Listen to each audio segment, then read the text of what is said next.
Hi friends, welcome to Trident Chef. இந்த வீடியோவில் நம்ம நல்ல ஸ்பைசியாக ரொம்ப டேஸ்டியான கார்லிக் சட்னி ரொம்ப ஈஸியாக எப்படி செய்கிறதுன்னு பார்க்கலாம் வாங்க. இதுக்கு ஸ்டவ்வில் ஒரு பேன் வச்சு அதில் 1 டீஸ்பூன் எண்ணெய் எடுத்துக்கிறேன். எண்ணெய் நல்லா சூடான பிறகு இதில் 5 சின்ன வெங்காயத்தை சின்னதாக கட் பண்ணி சேர்க்குறேன். சின்ன வெங்காயம் சேர்க்குறதுனால இதோட டேஸ்ட் ரொம்ப சூப்பராக இருக்கும். இது கூடவே 25 பூண்டு, 8 காய்ந்த மிளகாய் சேர்க்குறேன்.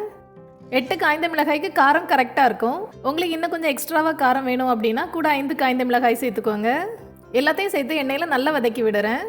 2 நிமிடம் இதை வதக்கினா போதும், ரொம்ப அதிக நேரம் வதக்க தேவையில்லை. உங்களுக்கு சட்னியோட கலர் நல்லா பிரைட்டாக வேணும் அப்படின்னா கூட 4 காஷ்மீரி சில்லி சேர்த்துக்கலாம். அப்போ சட்னியோட கலர் நல்லா பிரைட்டாக வரும்.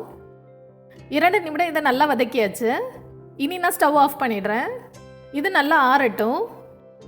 நல்லா ஆறிய பிறகு இதை ஒரு மிக்சர் ஜாரில் எடுத்துக்கிறேன். இது கூடவே ஒரு சின்ன பீஸ் புளி சேர்த்துக்கிறேன். அடுத்து இதை தண்ணீர் எதுவும் சேர்க்காம லைட்டாக அரைத்து எடுத்துக்கலாம். ஃபஸ்ட்டு தண்ணீர் எதுவும் சேர்க்காம இதே போல் அரைத்து எடுத்துக்கோங்க. அதுக்கப்புறமா இதில் 1/4 கப் தண்ணீர் சேர்த்து மறுபடியும் இதை நல்லா அரைத்து எடுத்துக்கலாம். பாருங்கள், நல்லா பேஸ்ட்டாக அரைத்து எடுத்து வச்சுருக்கிறேன். இனி நம்ம இதை தாளிச்சிடலாம். அதுக்கு ஸ்டவ்வில் நம்ம ஃபஸ்ட்டே பூண்டு வதக்கிய அதே பேன் எடுத்துக்கிறேன். இதில் 3 டீஸ்பூன் நல்லெண்ணெய் சேர்க்குறேன். நல்லெண்ணெய் சேர்க்குறதுனால இதோட டேஸ்ட் ரொம்ப சூப்பராக இருக்கும். எண்ணெய் நல்லா சூடான பிறகு இதில் 1/2 டீஸ்பூன் கடுகு சேர்க்குறேன். கடுகெல்லாம் எண்ணெயில் நல்லா பொரிந்த பிறகு இதில் கொஞ்சமாக கருவேப்பிலை சேர்க்குறேன். அப்புறமா இதை லைட்டாக மிக்ஸ் பண்ணி விடுறேன். கருவேப்பிலையும் நல்லா பொரிந்த பிறகு நம்ம இதில் அரைத்து எடுத்து வச்சுருக்கிறத சேர்த்துடலாம். இதில் தண்ணீர் எதுவுமே சேர்க்க தேவையில்லை. சட்னி நல்லா கெட்டியாக இருந்தால் தான் டேஸ்ட் சூப்பராக இருக்கும். அப்புறமா இதில் இதுக்கு தேவையான அளவு உப்பு சேர்த்துக்கிறேன். மறுபடியும் இது எல்லாத்தையுமே இந்த எண்ணெயில் நல்லா வதக்கி விடுறேன். எண்ணெய் லோ ஃப்ளேமில் இருக்கட்டும்.